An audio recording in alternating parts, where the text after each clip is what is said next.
Hi guys, so now we are going to talk with my friend Fauzan. So let's proceed and dive in. Hi Fauzan. Hai Tanya. So nice to see you. How are you?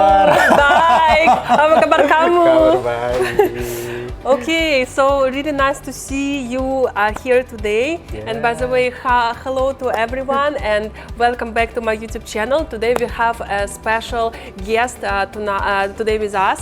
This is my friend Fauzan, and he's actually my very first friend in Indonesia.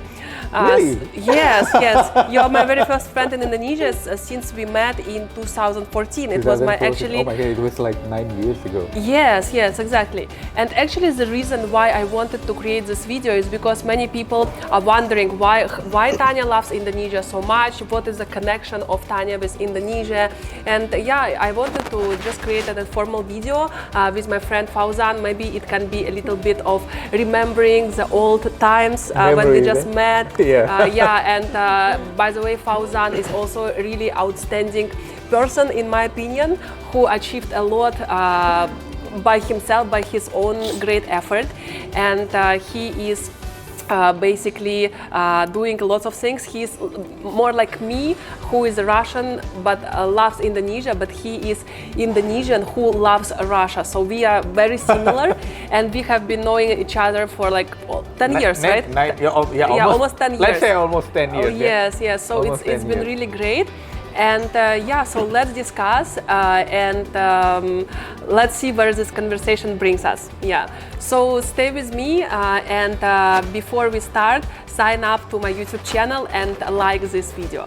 So thank you very much guys, and let's dive in.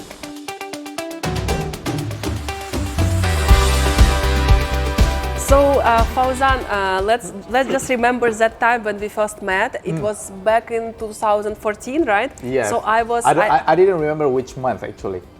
I think it was like summer. I think it was March, because I remember really? I came in March. Yes, it was like mid-March, and I stayed until July or June, as far as I remember. But I came to Jakarta for just a few days.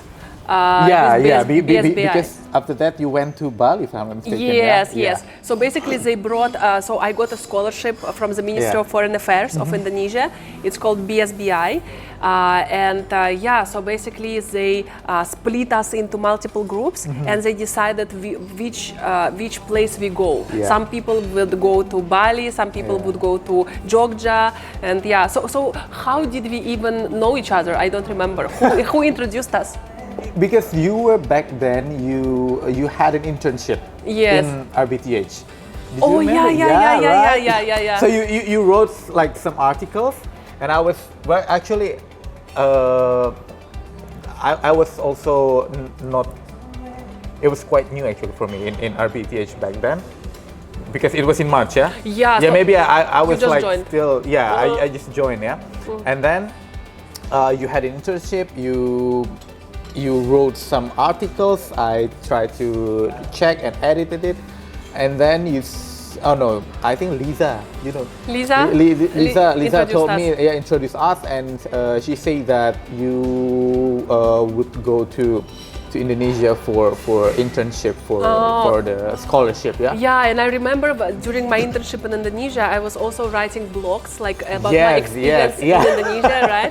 So that's how we connected. Because you helped me to like proofread and do something like checking.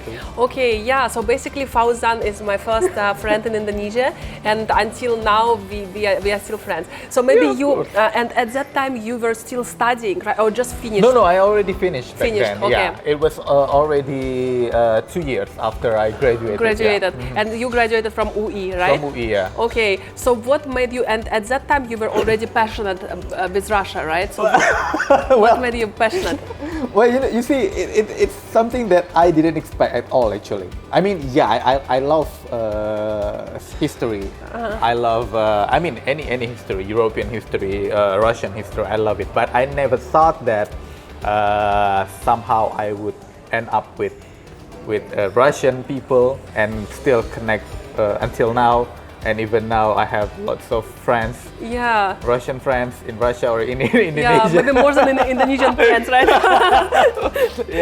And I already thought like maybe Russia, especially Moscow, like my second home probably, because I went there quite a lot, you see, and because so I never expect that I will somehow work with Russia or in a Russian company, in Russian media. That was because I met Lisa actually. So before in 2010, I met Lisa for the first time because she had this exchange. She was an exchange in UI, also in Depok. So I met her there. So we were friends back then. In Facebook, we contact even until when she returned to Moscow. We still connect each other. And then when I graduated, I had several. I worked in two companies after that. One of them not very far from here actually, in Kebon Siri. And then Lisa shared an like announcement in LinkedIn that she was looking for like an editor. So I thought like maybe I could apply. So I talked to her, and then that's why that's the beginning. Yeah. So before that, you were not familiar with Russian language.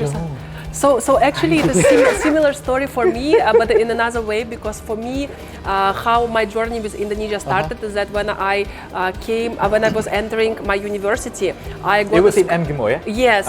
So I got a scholarship, and I didn't have a chance to choose the language which I will speak, which I will learn during the university. So they just told me that, Tanya, you will be learning Indonesian. I was like, what is Indonesian? Where is it? I never knew anything about Indonesia.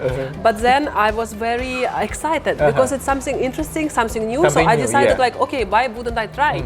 And this is what changed my life. So I think it's similar to you, right? Because until now you still work with Russia in a Russian company, right? And you are building the Russia Today channel, right? TV channel? TV is channel, TV channel? Exactly. So it will be on the TV? Yes. Oh, okay. Great. Amazing. But I will not be on screen. Because I will be at the back. Okay, you're at the back end, ensuring all the process, right? Okay, and now you speak Russian as well? Yeah, чуть-чуть. Sedikit. Okay. Great. Yeah, so I think that it is very similar. And when at that time when I came to Indonesia back in 2014, it was really I was really shocked by the culture. I really had a culture shock because everything was different, like the people, even the shops, everything, like the smell, you know. And I remember that I was for the first few days I was really shocked, but then I started to get used to it, you know. And what really made me love Indonesia so much is like when I met people like you, for example, who were really helping me with so many things.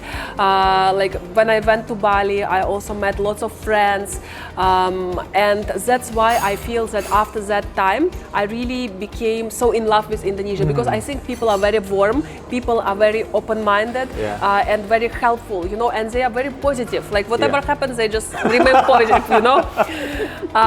And this is something that during my university years I was like feeling lonely, you know, and in Indonesia I found really great friends.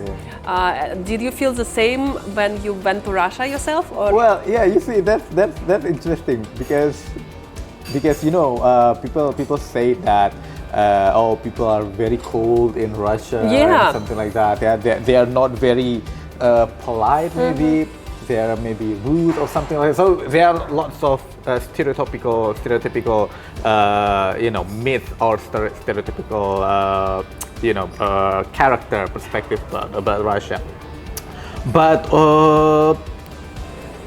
I went to Russia for 11 times already. Wow, 11 times. 11 times. So yeah, it's quite many. Even this year I went there twice.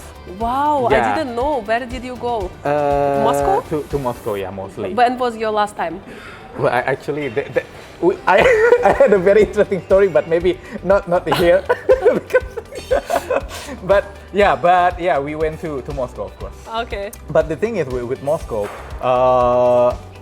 I had like many friends in Russia, especially in Moscow, and all of them are very, very helpful.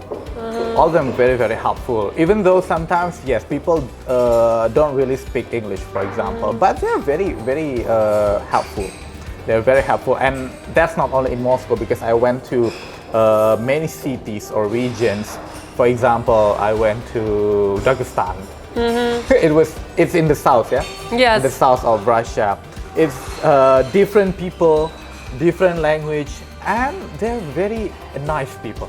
Very nice people. So even though they don't speak really good English, but they have, you know, like willingness to help us. They're very friendly.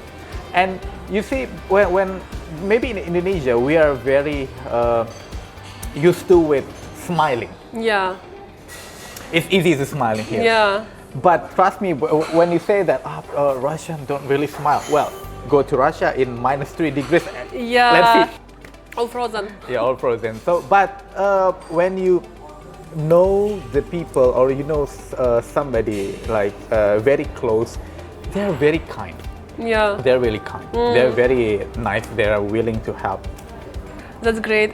So, and you maybe you can share more about your journey as well. Like you have studied in the best university in Indonesia, right? And you have basically like started from scratch, as far as I know, right? Growing your way up by yourself. So, what does it take for you to come to the successful place? Like, what are the most important qualities to actually build your career, and what helped you the most? Well, yeah, I think I'm very lucky to had a chance, to had an opportunity to study in one of the best university in Indonesia. It's the Universitas Indonesia, UI. Actually, I also I've just finished my master degree. Wow! Congratulations. This July. This July. Amazing. Also from UI. Amazing. They're also from UI. So yeah. It was amazing, and I'm very, very grateful, because I know that not many people can achieve that, and that's why I think I need to share my knowledge, my expertise, anything I can do, as maybe even though it's small, in a small portion, I will try to share them. And yes, I built everything from scratch, because you see that when I graduated from the university, I didn't have lots of connections. I mean, I tried to really build this everything from the scratch. Yeah, I know this one, or somebody introduced me to someone. I try to maintain the connection with them. And also with the embassy, for example, and with the Russian community, for example, which now sometimes I think most Russian people here, especially if they work in the government, in embassy or in the consulate, they know me. Yeah. Even though maybe I don't know them. Yeah. You made yourself famous with them. Yeah, so because we have I have a good connections with everyone, and of course, what does it take? I think I can say it's hard work and perseverance. I mean, like, you need to be very, very diligent. And consistent, and consistency, yes. Because without consistency, it will be nothing. It will be nothing, because, for example, now I can say that I'm in a very good relations with, for example, with the embassy, for example, because, well, I try to manage all these relations since maybe like 9 years ago. Yeah. So this is not something like instant. Yes. I mean, trust needs process. Yeah, of course. It takes process. And well, this is not only about Russian, but I know particularly Russian. You guys are very hard to trust people. But when you trust somebody, don't ever betray that. Yeah. Don't ever try to betray that because they will never trust you anymore. So we need to have a like honest relations with them. I maintain talks with them. Well, actually, that's also not apply only to the Russians, but also to anyone who I know. Yeah, and I think it's like building relationships takes time, and it also comes to the building success takes time, because sometimes we see, oh, this person is already successful. For example, like we see your Instagram, right? You have like so many followers right now, but like if I know you from like 10 years ago, I know that it took a lot of work, right? It's not something that just happens in one day, right? So, and that's I think what people usually don't see. They don't understand that actually they actually don't understand that there were a lot of like little steps, but they were very consistent. So a lot of people like when they come or want to do something, want to be successful, they feel like, oh, I just need. They are impatient. Like I need to achieve there fast. I need to do this fast. So they do not have the patience to wait. So that's why also I always say to my students as well that success is always passion plus consistency, and I think that in your case it also really proves that, because you have passion, because you are like that's the most important. Passion. Like liking what you do, right? Because if you are consistent but you hate what you do, it also like it doesn't work, right? Because you will get there, but you will not be happy during the journey, right? So what made you understand that, oh, actually this is what I want to do? This is like writing or like copywriting, creating articles. It's for me, What made you understand? Well, you see, it takes some time to realize that, because even now I'm in a broadcasting company. Well, you see that. I was majoring in journalism, actually, but to be precise, broadcast journalism. But after graduating from the university, I used to work in a like digital TV company, but only like something like admin something. Admin tasks. Admin tasks. And then after 1.5 years, I moved to like communication agency. It's more like advertising industry. But I don't think that I was suited with this job. And then I find this opportunity with Russia Beyond back then in 2004. And I really enjoyed it, because I just realized that all this time, maybe since I was little, I always loved writing. I made like stories, I made like short stories, I made like short novel, even though they never finish. Actually, they never finish, or maybe like in the middle, and I am boring. Okay. But I always love writing things, and I also love grammars. It's a bit weird, I think, but I love language. I love language. Any language or any language, actually. Any language. Okay. Any language, and that's also made me. That's why I finally realized that maybe I also have passion in language. That's why I took my master's degree in linguistics finally. So it takes sometimes it takes like a long process to realize that. But then, of course, when I first time joined the team in RBTH, of course my skill wasn't that good enough, actually. And I'm very, very grateful that the team in Moscow, they trust me to do this thing. I was still 23 back then. I mean, it's quite young. Yes. I didn't have lots of experience, but they give me like full trust. Wow. And of course, amazing. back from I think for the first 2 or 3 years, I learned a lot. And I keep learning what to improve, how to write the articles so the people will understand better and simpler, you see. Yeah, something like this. So amazing. Yeah. So I think what also helped you is to be open-minded to new opportunities. Yes. But because at that time when you were 23 and took this job, you realized that you are not good enough, right? Yeah. But you still gave it a try, right? Because I think with the issue with a lot of people is that Confidence. they always feel that they are not good enough. Yeah. It's like, no, I need to be perfect first, and then I will only get the job. You know? That's impossible. That's impossible. You will be perfect once you do these things all. I mean, like every day, like all the time.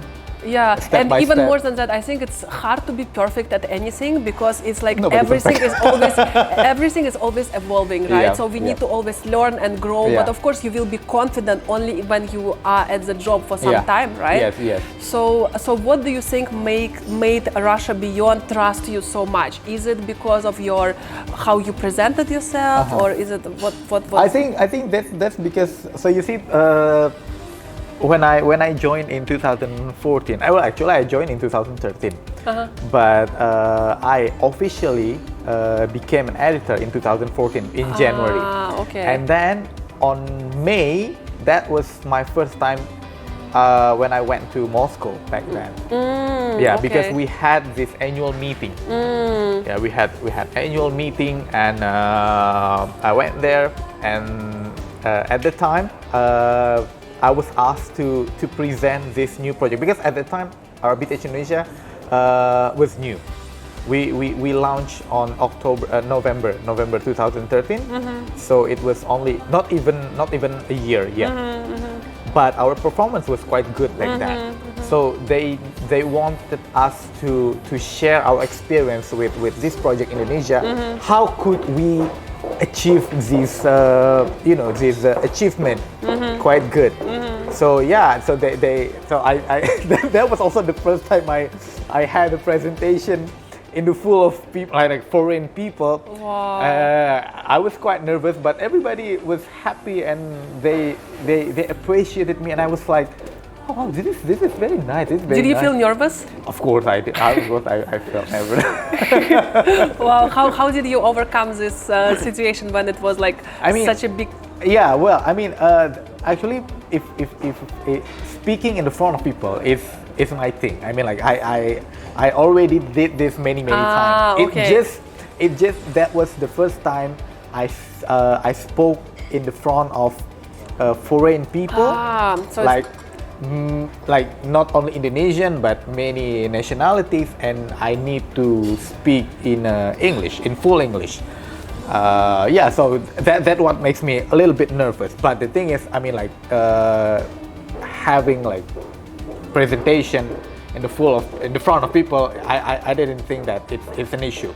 Yeah. The issue is just like because that was my first time to do it in a full English and in the front of foreign people. Yeah. So but my I have like principle that I need to try. I need to give a try because what could go wrong? Yeah, what could you lose, right? If it doesn't go wrong, you don't lose anything, right? Yeah, right, yeah. I really agree with you so much that you just need to give it a try. It's such a powerful phrase. Like so many people overthink before they actually try something. Like I'm not good enough. This is not the right time. I don't have.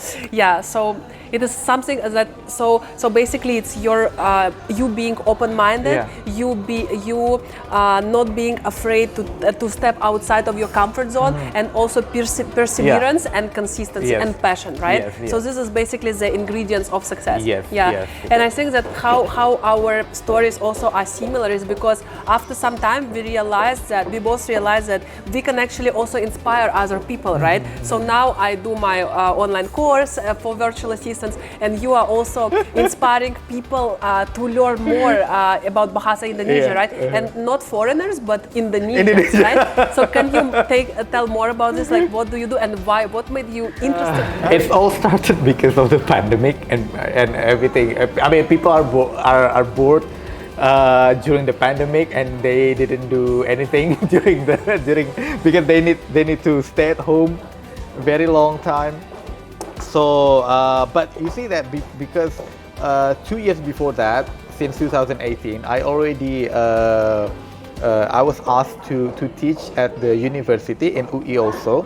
So in 2020, 2020, yeah, it was my third year teaching also. But during my period of time to teach, I also shared many informations or many materials about Indonesian language in my social media, in Instagram. But I actually intended to share it to my students because I followed them and they followed me. So yeah, something like that. And in 2020, because of the pandemic, the students, the final year students in the high school, if they wanted to continue their study to the university, they need to pass this national selections exam. Before we had almost seven subjects.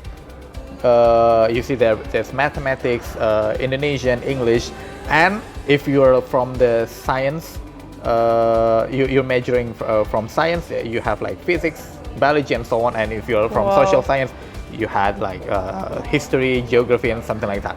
But because of the pandemic, the government need to make this exam, simpler. So they cut all this exam for the other subjects, like for science and social science. So you must, and the only things you need to do, you need to pass the English, mathematics, and Indonesian. Before, maybe people don't really think that, okay, I don't need to rely on Indonesian, or if I don't like mathematics, I don't need to rely on mathematics. I just need to learn like history, like geography, economics, and something like that. But because of the pandemic, they must learn these only three subjects. This is the only thing that can make them selected. So somehow some students found my account in Instagram, and they started to follow day by day, and some of them even shared my content on Twitter. So these students, they were in Twitter, and they were very shocked because somebody explained things for Indonesian language. And they moved from Twitter to Instagram. They follow me, and then they keep asking me about all the materials, about the question and everything. That's when my followers started to grow. Started to grow. Amazing. And that was the first year, and the second year into 2021, I finally started to make Zoom classes. And then in 2022, I started to make YouTube. So I make the Zoom classes, but I broadcasted live on Zoom. Okay. So like one class could be attended by 1,000. Wow. Yeah. 1,000. To prepare them for the exam. Yes. And also, that's only on Zoom, right? But on YouTube, because not everyone can enter the Zoom. But the others watching from YouTube, there were so many huge views. Amazing. Exactly, amazing. I know. Wow. I was also like, mind blown. Wow. Okay. Yeah. I remember, like, I opened your Instagram one day. After some time, I'm like, wow. I don't remember Fauzan was being such a celebrity before. Okay, that's amazing. So now you still keep doing this content for not very often, because you see, we have time for this, because now usually it started since the beginning of the year. Okay. From January to June, for example. Seasonal, right? Yeah, seasonal. Okay. That's because the test will be on May. I see. So okay. they will be they will prepare. They will start the preparation for these examinations from the beginning of the year, for example. Yeah, amazing, great.